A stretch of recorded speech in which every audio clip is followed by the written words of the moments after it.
We also talked a little bit yesterday in our anticipation about things that the Beatles led us to explore. So, Shelley, we talked a little bit about transcendental meditation, for example. I think a lot of us probably changed religions, maybe changed our spiritual beliefs. I think the Beatles helped us to question authority, because in that generation, my parents grew up in an era during the Depression where you did not question authority. You did what you were told, and that was it. And our generation comes along and you got the Beatles, and they're questioning authority. They're saying to I think it was in Atlanta, we're not going to perform unless you let black people sit with white people. That was in Jacksonville, the Gator Bowl. Was that Okay. That was Jacksonville. And they canceled the Alabama concert because they wouldn't allow it. That's what it was. You had them doing things like that. You know, John Lennon starts talking about how he doesn't approve of the war. It made us all think. It made us all question. And I think that the reason why we had a lot of power then was because our baby boomer generation was so large that people started realizing they could make a lot of money off of us. My God, let's start doing Beatles merchandise. We could make, look at, they're buying those lunch boxes like crazy. T-shirts.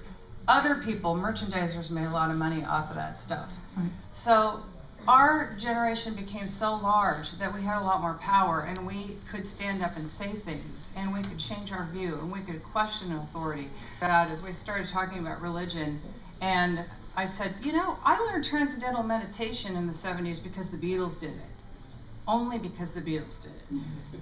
Because I would have otherwise thought that it was really, really weird. But you know what? I still meditate today. And it did, so that is a life-changing event. And I know, was that you that said that you changed? Yeah, Karen actually talked about something very profound about changing religion and about her parents disapproving completely of the Beatles and this whole thing. You want to address some of that stuff? Yeah. Being 15 when I first heard All Things Must Pass all the way through. And I ended up basically converting to Hinduism and becoming a vegetarian. And that sounds a little, I don't know, wow, oh, that's, you know, she was, you know, brainwashed and, you know, did what the Beatles said. But that's a gross simplification. It was there is a world out there bigger than what you would have been introduced to otherwise. And finding out, I think this is critical. I think this is really under the influence of the Beatles. Finding out that your parents, your pastors, whoever, were not right about everything. That they actually were fallible. It gives you permission. It gave you permission to say there's more out there, there's a broader universe, there's a broader outlook. And there was a very brief moment in time where the Beatles and the Dave Clark Five were seen sort of under the same umbrella, right? It's the, you know, the Mersey sound, Tottenham sound, whatever, you know, this was the music then. But it didn't last very long because the Beatles were artists. They were not merely performers and entertainers. They were artists who were writing their own music, performing their own music, and taking it, you know, doing that. So those that didn't evolve. And contrast that to the artists that influenced the Beatles, like, for example, one that comes to mind is Little Richard. Little Richard to this day looks pretty much the same. He tried, bless him, bless his heart. He tried. And Elvis, throughout his career, looked larger than the same. You know, I mean, those were the people that they sort of came from. But they took it a step further by taking to their credit. Yes, exactly. They took that influence and they brought it forward. They decided it didn't have to be that way. Yeah, they were like, this is all great that it influenced us, but look where we can take it. Yeah. And you know what? There was only one Elvis, and there was only one Little Richard. And I always say this, I said this to my children too, it's not just about the Beatles, it's who they were as individuals. You never heard the Rolling Stones introduced as Brian, Mick, right? You know, Charlie, you know. Well, you didn't want to know that. Hear that. No. Well, I like the Stones. I've had my 19th nervous breakdown, so I can appreciate them. Probably be my 20th by the time we're done here. But I just, you know, when they were introduced, it was as much for the Beatles as who they were as a band, as it was John, Paul, George, and Ringo, who we loved as individuals. You're absolutely right. You know, there's this myth about the Beatles being working class.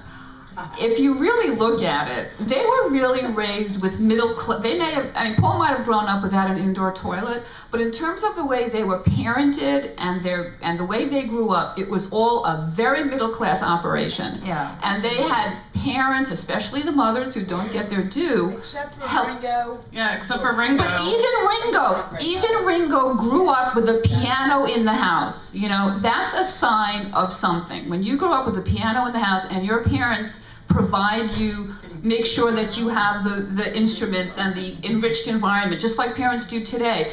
George's parents got them gigs at the bus drivers club, whatever. So there was this network of people around them that did this. So yes, they grew up with, you know, especially in Paul and, you know, Ringo and George's case, not a lot of money, but the values that they had. You know, Paul's mother was right there with better yourself, better yourself. I mean, you know, I always think when I look at those that first Sullivan broadcast, how Paul is like literally beaming, like he's glowing from inside. Okay, as well they all are, but you think he did it for his mother. Like, I did this, you know. And John too. That the people around them believed in them. Any of us in this room who came from immigrants, for example, we know that our grandparents want our parents to do better, and our parents want us to do better, and it was always stressed that we could always do better, we could always be better, and we had to better ourselves. Right, and they provided him, his uncle provided him with all these books and stories and art supplies and all of this. It was, you know, they were in some sense raised like hothouse flowers. Right. And who bought him that guitar? Aunt Mimi. Exactly. Yeah. So they could disapprove. I mean, if you think, I mean, even dirt poor Ringo, they had a piano in the home. Yeah. And he had to that me, that's very significant. that said, after he was playing the drums, it said, "We're going to see you in the Palladium, your name up in lights." I mean, they're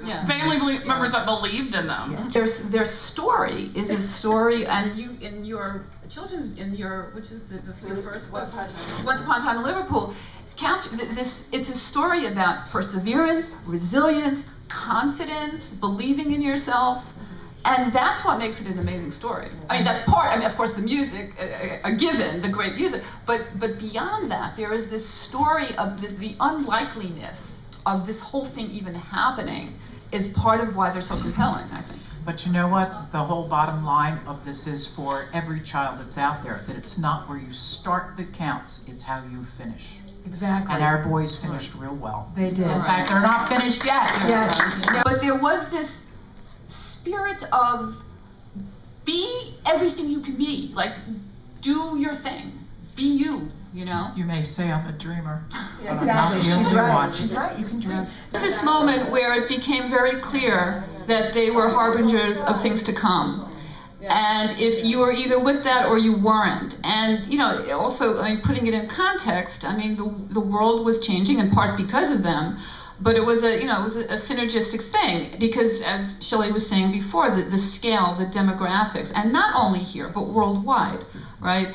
So, yeah, so some people embraced that and the politics that went with it, and some didn't.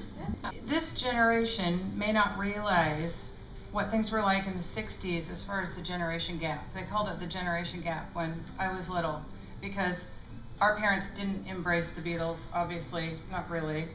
We signaled like a revolution. Our generation signaled a leap into a completely different consciousness. And I know the Beatles, I don't know what your spiritual beliefs are, but I strongly believe that they were like messengers that threw us into a whole new evolutionary society. What's interesting is my mom used to always say, oh, they're just a fad, you know, you're going to move on and you're going to just forget all about the Beatles. When you're an adult, you're going to laugh at what you were listening to today. My mom said that too. And at 7 years old, My mom said the same thing. We all heard it. And at 7 years old, I remember saying, I don't think so. No, I don't think you're right. And look at it today. How many generations will go to a Paul McCartney concert? Sometimes you have as many as 3 generations, maybe You're not 4. Yeah. It has broadened the generations, brought them together. We bond with our children now. This whole generation, this evolutionary leap, we've gone together. The best thing in the world, I mean, to that point, the best thing in the world is I took my son to his first Paul McCartney concert last June at Barclays Center. And he had a wonderful time. But the best thing for me was to be able to share that with him. Absolutely. Was to be able to say, and I said to him, I mean, I don't want to, it's not as a downer, but I said to him, You, darling, are pretty much the last generation that's going to get to see him live, because by the time you have children, he's either not going to be touring, or he should live and be well, he's not going to be here. So you need to be able to tell your grandchildren that you saw Paul McCartney. Everybody just had a heart attack. Well, let's be real. Let's be real. Come on. Well, and to speak to that point, though, For who, Mark Hayward? Thank you very much. thank you for coming. Thank you, Susan. If you want to see another panel like this at Future Fest, let Mark know, okay?